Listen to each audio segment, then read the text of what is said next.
ৰাজভৱনত কংগ্ৰেছৰ প্ৰতিবাদী কাৰ্যসূচী ৰাজভৱন চলো কাৰ্যসূচী গ্ৰহণ কৰিছে আজি কংগ্ৰেছ নেতা কৰ্মীয়ে প্ৰতিবাদত অংশগ্ৰহণ কৰিছে শীৰ্ষ কংগ্ৰেছ নেতাই শেহতীয়াকৈ আদানী প্ৰসংগকে ধৰি স্মাৰ্ট মিটাৰৰ বিৰোধিতাৰে আজি প্ৰতিবাদ সাব্যস্ত কৰিছে অসম প্ৰদেশ কংগ্ৰেছ কৰ্মী আমি দেখুৱাইছো আপোনপটীয়াকৈ সম্প্ৰচাৰ ৰাজভৱন চলো কাৰ্যসূচী কংগ্ৰেছৰ ব্যৱস্থা কৰি দিছে এই ব্যৱস্থাই আমাক স্বাধীনতাৰ পূৰ্বৰ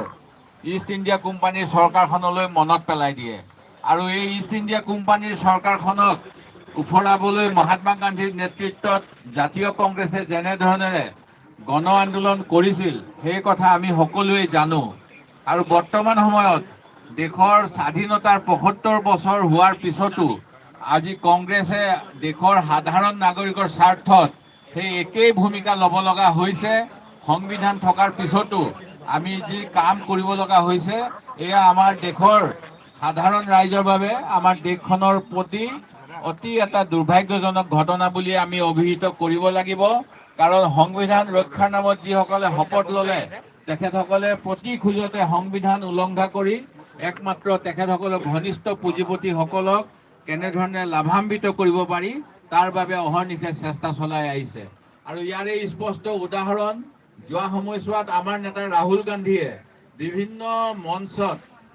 বিজেপি দলৰ বিশেষ পুঁজিপতি শ্ৰেণীৰ লগত যি এটা মিত্ৰতা যি ঘনিষ্ঠতা এই কথাখিনি উদঙাই দিয়াৰ বাবে তেখেতৰ লোকসভাৰ সদস্য পদো খাৰিজ কৰি দিছিল এই কথা আমি মনত ৰাখিব লাগিব কিন্তু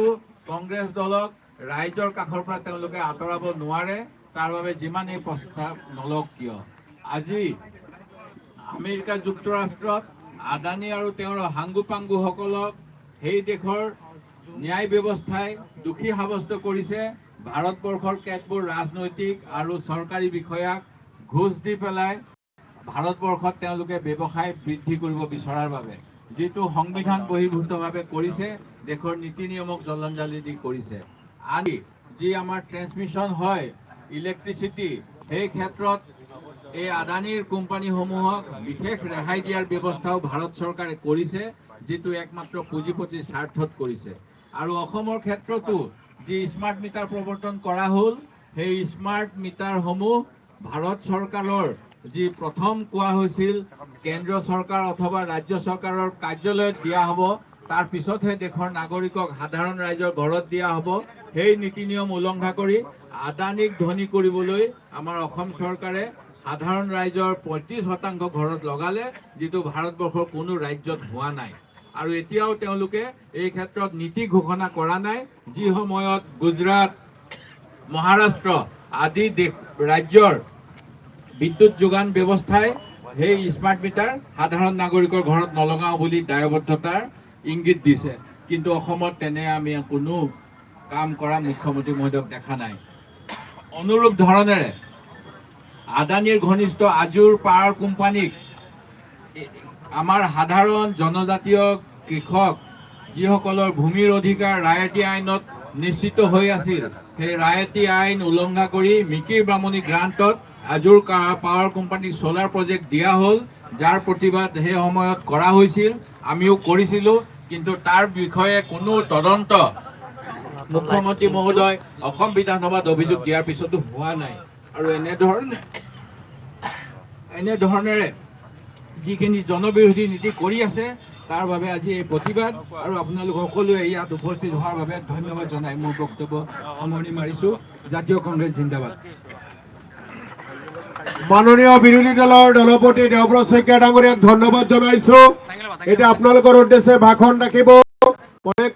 সন্মানীয় সভাপতি ভূপেন কুমাৰ বৰা ডাঙৰীয়াই